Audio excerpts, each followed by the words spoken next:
today we're going to try using one of these Orbit 2-port manifolds.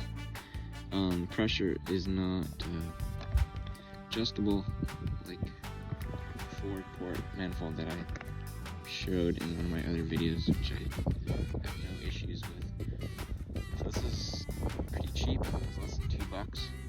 It'll go into an existing outlet here that I have capped off in my garden bed.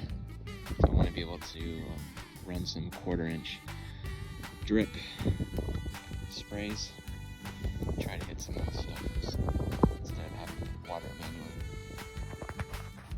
So go ahead and hand tighten this in.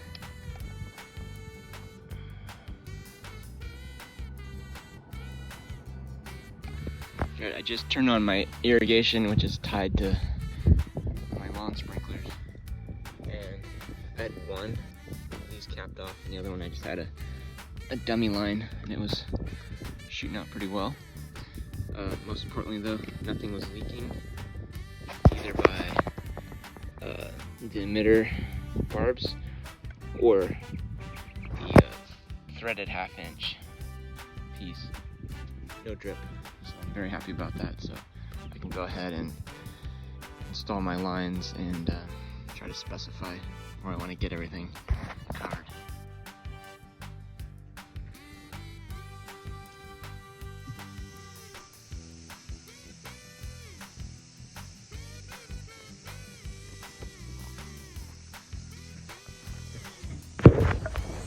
Alright, so my first sprinkler station on.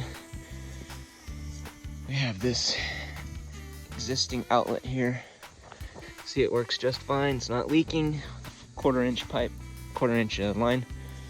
I'm gonna reorganize this later, but I've got 2 of these emitters that cover a pretty good area, and I usually water for about 10 minutes or so. So I'm looking for something that'll run about 10 minutes and give it a good soaking or so.